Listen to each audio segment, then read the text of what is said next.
I was like, whatever. I didn't want to go. It was dark. It was like 7:30. I was like, I don't want to walk around trying to find a better place. So like, I'm just gonna make this work. I kind of tried to like tie the door shut on the inside, so at least I would like be some protection. I go to sleep, and about an hour later, I hear these noises, and I wake up to rat Oh this my big God. running across the bed. Welcome to a new episode of Most Memorable Journeys. My guest today is a traveler over 60 countries, I read. And she wasn't always a traveler, she was an educator and then decided to buy a travel agency. And I'm going to find out why she did that. Welcome to Most Memorable Journeys, Joy Owens. Thank you for having me. So, Joy, you were a teacher in your previous life. Yes. Yes. So I was a teacher in my previous life, but I do want to say I've always been a traveler. My family has traveled. My grandmother is a traveler, so it's kind of in my blood. Okay, I'm So gonna want to go there. Yeah, how yeah, did it yeah, start? Yeah. yeah. So always been a traveler. Um, I've lived in 6 different countries, and part of that was teaching. So I went to school for public relations, and then I'm like many people, once they get out of doing their undergrad, they're like, "Oh, this was a bad choice for me. I don't want to do this at all." And so I actually had the opportunity to go on a road trip through Central America. So I got a job right out of college doing public relations, and I lasted 1 month. Mostly because I was like, it's summer. I don't want to be stuck at a desk job all during summer. And some friends of mine were had this crazy plan of driving from Chattanooga all the way down to the bottom of Chile. And I Wow. said, that sounds like fun. That's what I want to do. I don't want to work. I understand. So when you say So, road trip, you didn't drive yourself, did you? yeah, we did. You did. Well, I mean, we didn't make it to Chile, but we started out 5 of us in a forerunner. Um, How far did you get? so I got to Panama, but as a group together, we got to Guatemala. And as it turns out, doing a road trip with 5 people, one of them was a couple who had just gotten married. Everything fell apart. Imagine personalities. Your personalities and, you know, people wanting to do different things. And the idea was to like go and do like humanitarian work along the way. And so we would find a school or an orphanage and we'd stop and work for a little bit and before we'd move on. But so together we were together for about 3 months and then things fell apart. And then after that, I decided to go on my own. So from Guatemala down to Panama, I was pretty much by myself. I now don't remember, but which country is at the end of Central America and borders Brazil? There's a place somewhere. Panama Yeah, connects with Colombia. that's But you right. can't actually drive from Panama to Colombia. There's no roads. That's called the Darien Gap. That's like where all the drug lords are. And That's so, exactly what I'm looking. Yeah, that's what I read. So it's not really feasible. no, so you can take a ferry though, which was what the plan was. We'd put the car on a ferry and then go around to Colombia. And then you can keep going down Colombia, down to, Bolivia, Chile. So you can take a ferry to avoid. What is it called? Remind me again. The What? Darien Gap. Okay. Wow. Yeah. Yes, somehow I read about that and it made an impression on me because I thought if somebody wants to drive all the way down, that's a problem. But if you can take a Yeah. ferry, of course, it's okay. Yeah. Yeah. So that's what most people do who are driving. I mean, I don't think a lot of people drive the coat from top to bottom, but when they do that, they either skip Colombia altogether and go straight to like Ecuador, or something like that. But they ferry their vehicle. Did you? So you went to Guatemala and you didn't go to Chile at the end. You didn't go all the way down. No, so after everything fell apart, I kind of just like hitchhiked. I mean, took buses, traveled by myself to all the way down to Panama, and then from Panama, I flew back home. Okay, well, that's not bad. Did you have any unpleasant experiences? Did you feel uncomfortable at any time? So, looking back, I was 22, and looking back at what I did, I was like, man, that was some pretty dumb stuff I did. I know. I know. I So I was sometimes, on a really tight budget of like $10 a day. So obviously, I mean, and this was 20 years ago. So things were cheaper back then. So you could get a hostel for like $2. It wasn't great, but you could. And then the buses between the big cities, not the nice ones, but they were about $10. So depending on what I was doing, really depended on if I had money to eat that day or if I had to spend it all on the bus ride. So I remember I went to Boca del Toros. It's a group of islands on the Caribbean between Panama and Costa Rica. The place that I wanted to stay, they were full. And so I was like looking for other options. And some guy that was on the boat with me was like, hey, do you want to share a room? We can split it. So it'll be $5 each instead of $10 each. And I was like, sure, I guess. Didn't know this guy other than the fact we just met on the ferry over.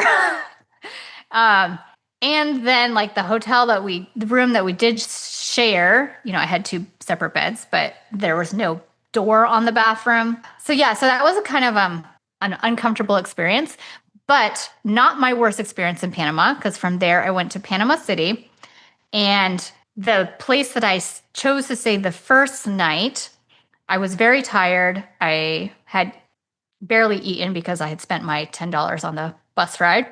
Um, I get there, I just go to bed at like 7:30. There's not a lock on the inside of the door. There's only locks on the outside of the door. And there was no bathroom in my room. It was like a communal bathroom. I was like, whatever. I didn't want to go. It was dark. It was like 7:30. I was like, I don't want to walk around trying to find a better place. So like, I'm just gonna make this work. I kind of tried to like tie the door shut on the inside, so at least I would like be some protection. I go to sleep, and about an hour later, I hear these noises, and I wake up to rat oh this my big God. running across the bed. Oh my God. So I was like, oh my goodness, these rats are huge. I turn on the light, hoping that the lights would keep the rats away, right? It did a little bit, but no, all night long, the rats were like running around the room. I wake up and I like throw things whenever I hear it. So as soon as the sun came up, I was like, I need to find a better place to sleep. I walked around the neighborhood. Of course, everything's closed because it was still like 6 o'clock in the morning, and it was just the sun was up. After walking around the neighborhood, I noticed that there was like a hostel right across the street from where I had stayed at this really rundown hotel. I went over there and paid for a bed, went to sleep for a little bit, and then I decided, you know what? I'm going to go to church today. So I went to church and I met a family who worked for the US Embassy and found out where I was staying. And they were like, that's like the most dangerous part of the city to stay in. You're coming home with us. We cannot let you stay there. So it turned out from a really bad experience to be this really wonderful experience where I stayed with this family. They took me places. They were tour guides. And at the end, I had like a really marvelous time in Panama City, which I probably wouldn't have had I not had that horrible experience and then was like, I need to go to church. Oh my God. Sometimes going to church is a good idea indeed. But I don't know. There is something about rats, there's something about snakes that don't work for me. And I can imagine how you felt. So many things came up now while you were talking because, when we were young, the things I sometimes think it's pure coincidence that I'm still alive. I Yeah. was so lucky. You were lucky. We Yeah. were lucky. But I think that's the beauty of this innocent youth, isn't it? The young, Yeah. being young and stupid has its good sides. Yes, for sure. It really does. I mean, like they obviously now I wouldn't even stay in a hostel now. But there are you have the community, and you just have a lot more experiences when you um, don't stay in nice places. I guess, or like you stay in more local environments. Yeah. So, anyways, so that really, I went to school. I did this trip. I then, after working as a cook, ironically, in Germany and in Portugal, I went back to school. Sorry, no, I didn't go to school. I went to Honduras and taught at a bilingual school in Honduras. And I didn't go to school to be a teacher. I had done public relations, but I was bored and I wanted to go overseas again. And I had a friend who was going to work in Honduras. And so I was like, okay, that sounds like fun. Like I applied, I didn't hear anything from them. And then like 2 weeks before school started, they're like, hey, the teacher we had hired decided not to come. Can you come? And I was like, yeah, I'm up for an adventure. And that's where I fell in love with teaching. It was very hard in the beginning because, again, I had no experience. But after learning like classroom management and whatnot, I was like, oh, I really enjoy seeing like students go from not knowing something to like really grasping it and thriving. So from there, I went and got my master's in ESL. I went to Taiwan and worked at a school there, which is where I met my husband. He was a teacher, a science teacher, and um, we got married. Well, we didn't get married there. We moved to Alaska, where he was from, got married in Alaska. Uh, Taught for about 10 years. And then we were both like, hey, teaching's kind of getting hard right now, especially after COVID. Uh, Kids, parents, like it's really hard. And so we were thinking of an exit strategy. And I had been watching some YouTube videos on real estate, on businesses and whatnot. So I was like, I think we should buy a business. And it just so happened that my dad knew someone who was selling a travel agency. We were like, we love to travel. And this travel agency, Butler Travel, specializes in humanitarian and group travel. So they work with a lot of churches and schools doing their mission trips. And so it was just like a perfect combination of what we love. So working with schools and travel. Um, and thankfully, everything worked out and we became the owners of Butler Travel about 2 years ago. Amazing. So that's actually an office. It's an office. It's a place. It's not online. No, everybody's online. Everybody's online, so it's all Yeah. online. So Yeah. So anybody can really book you. You can organize a trip for a school in anywhere or only in yes. the US. Yes. And pretty much anywhere, as long as you have a credit card, usually, or the ability to pay us. So for some countries, that's a little bit more difficult than others.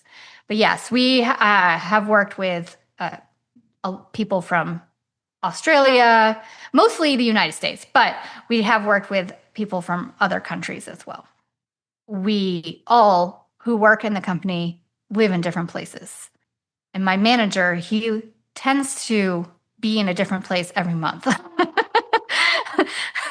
That's great. So, I mean, the fact that you can work online and that then you can be anywhere you want, I mean, that does makes all the difference. And I think that's Yes. more or less the upside of the COVID experience, isn't it? Because before Yes, all it is. that, it wasn't possible. Now, I read somewhere that you went on a bike trip, on a bike tour in Europe with very small children. Yeah. How did that go? So as I mentioned, my family loves to travel, and my brother and sister-in-law, they had done some bike trips with their kids, but just in the United States. And we were just talking about like, hey, wouldn't it be fun? It Europe has amazing bike trails. So if you want to go on a bike trip vacation, like Europe is the best place to do it because there's so many, and they connect through many different countries. So we were like, hey, wouldn't it be fun if we all went and did go from Passau, Germany, all the way to Budapest along the Danube. Yeah. So, I mean, we planned it for about a year. We made the decision in 2021 to do it the following year in 2022. So, my youngest was 9 months old, and then my other one was 2 years old. So, we got a bike trailer to put the kids in, and my husband towed them, and then we had our gear on our bicycles. I think we camped the whole way, which made it mean that we had to take more gear with us. One of the reasons we camped was because we just felt like it'd be better for the kids to have places to run around outside as opposed to being in a hotel. However, it was pretty hard to camp the entire time. Like, uh, That sounds like having to drag along a lot of stuff. I mean, you were yeah, 4 people exactly. plus a tent, Yes, yeah, for our food. and the So, kids were in a trailer. and the kids were in a trailer. So yeah, and my brother and sister in law, they have two girls that were I think 8 and 10, and then they had two boys that were 3. So they also were having a trailer, and then my parents came as well. We made the mistake of starting on a Sunday and not having any food with us because we just were like, oh, we'll stop at a grocery store. In the United States, grocery stores are open 24/7. We did not realize in Germany, Austria that they close on Sunday. So the only food we had was the food we were able to get at a gas station that was open. And we had like cheese and crackers for the whole day. Uh, Yeah, so yeah. that was a little rough start, but we did have a good time until towards the end of the trip. My husband and my kids got COVID, and so we got to Bratislava, and then we took a train to Budapest. That also happened to be the year where it was like record high temperatures in Europe, Oh, yes. where they were like painting the tracks white because like the trains.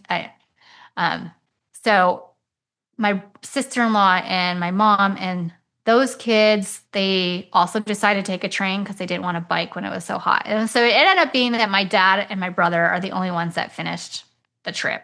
I mean, it sounds like a lot of fun and it sounds like a very, very beautiful trip, but you did have a lot of baggage in every respect. So well Yes. done for getting to Bratislava even. I mean, that's not bad. Would you do that again? Yeah, it's actually, we were talking about our next bike trip. So we've done one in the United States, and we're thinking of doing another one in the United States. And we're thinking of waiting for the kids to be older and could bike themselves before we do a long Europe trip. Yeah, I think that would make things easier, wouldn't it? Even if they can't carry anything, at least they, you. Yes, at least we don't have to pull them. Yes. Do they enjoy it or did they complain? How did they behave? Yeah, so for the most part, they had a great time, and we had some moments where it was like cold and rainy, and the girls that were biking, they didn't they were like over it. But for the most part, the kids did fine. We stopped at a lot of playgrounds.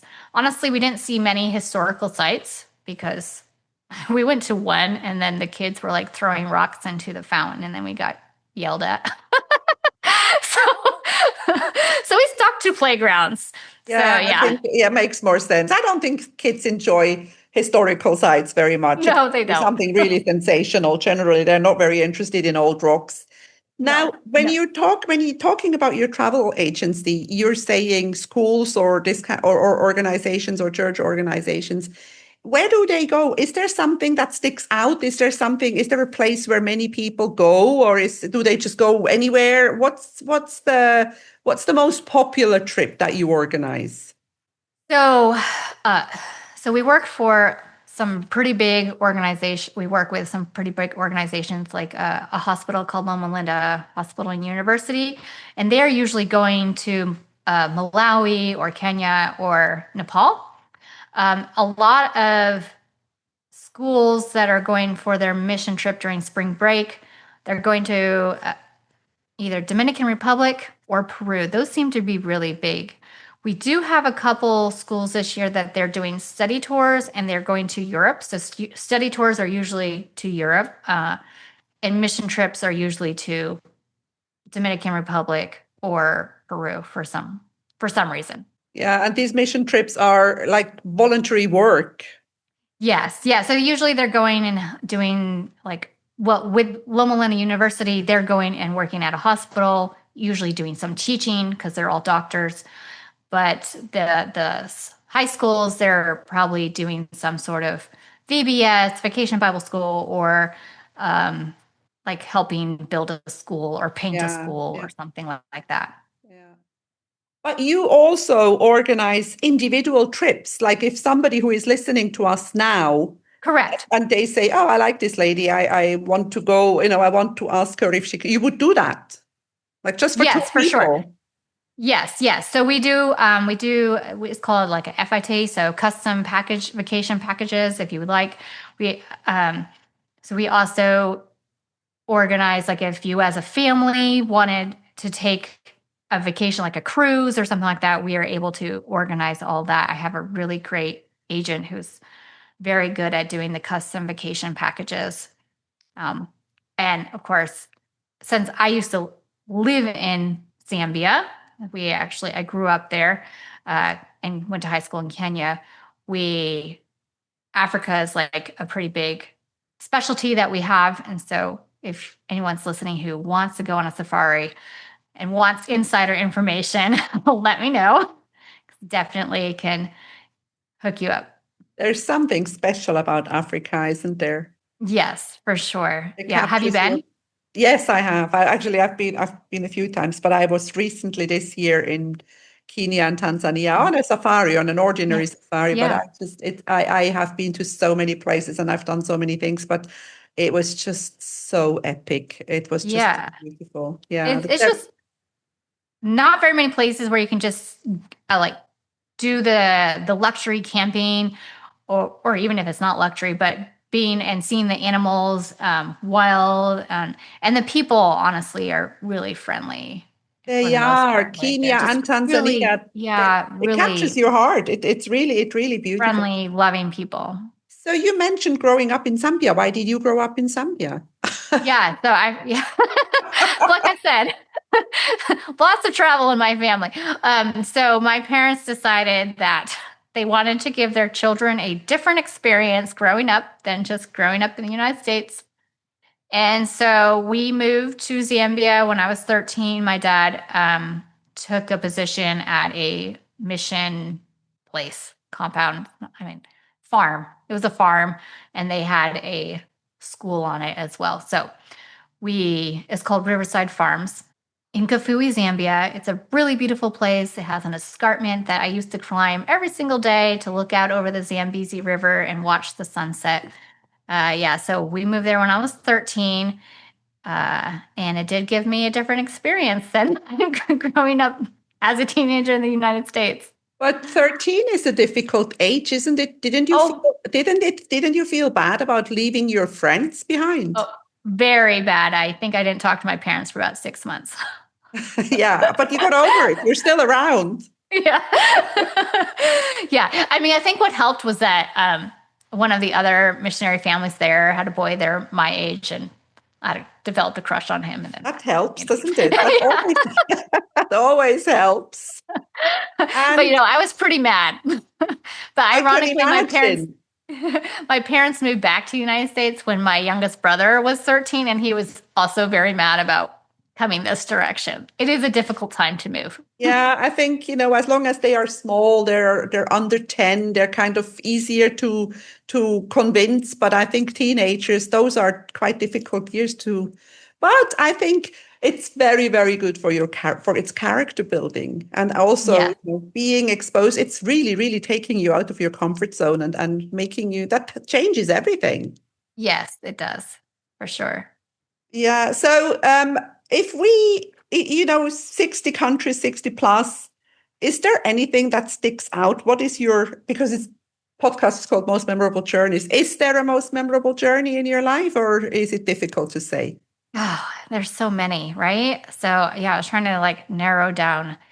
It's like I have the memorable journeys, like the story I told in about Panama, but that was not like it was like a memorable journey because of how bad it was. Like I have this other memorable journey with my family and some friends. Before we had kids, we kayaked around the island of Lefkada in Greece, which is so beautiful. But there was a lot of miscommunication between us and our guide, and so we thought he was going to provide the food, and then he didn't provide the food. And again, same thing. Uh, we went to the grocery stores, but it was a holiday, so everything was closed. And so literally all we had was like bread and cheese from the convenience store. Um, and then the pots that he had holes in them. So when we actually were able to get food, we couldn't actually cook it. Anyways. And then, coming from the United States, you don't just have nude going to the beach. And on the island, it was there were plenty of places where that was the case, and so I think it was a little uncomfortable for my mom and for my other friend, and then especially the one time where we pulled up where we were going to camp. This guy, really old hippie, long haired guy, came up and he offered us some like fruit and cheese, completely naked, nothing on except for shoes. Obviously, I didn't want to be rude, so I took the bread and the cheese and the fruit that he offered. It was very yummy, but Because you didn't so have I mean, anything else to eat anyway, you yeah, see. right, exactly. We were hungry So, anyways. so you had to choose between the nakedness and the fruit and the cheese. Yeah, That's funny. That's funny because I'm in Cyprus, very near Greece, and I go to Greece a lot. And yeah, I mean, to be honest, I don't like being on the beach naked. It's not everybody's thing, but some people just, for them, it's just totally natural. And I think, right. yeah, it's a but yeah, that's a thing. And I know, I mean, generally, people from the US are a little bit more conservative when it comes to these things. But that's Yeah, very funny, very funny. And yeah. Lefkada is beautiful. I mean, it's an experience. Oh, it was so beautiful. I mean, overall, we had a wonderful time. It was just the miscommunication, and then again, like not buying food when things were open. I mean, because we didn't know. If we had known in advance, we would have been prepared. We would have had enough food, and it would have been fine. But yeah, that was pretty memorable too. Definitely. And it's kind of food connected. I think from now on, these two experiences should actually make you prepare better, I would say. Yes. That's not going to happen to you again, is it? And No. talking about what's going to happen, because we're already half an hour in, talking about what's going to happen in the future. What is going to happen in the future? What are your dreams? What are your plans? What would you like to do? Is there something on your mind, or is there a bucket list, or what or even for somebody who is listening, what's your wildest dream?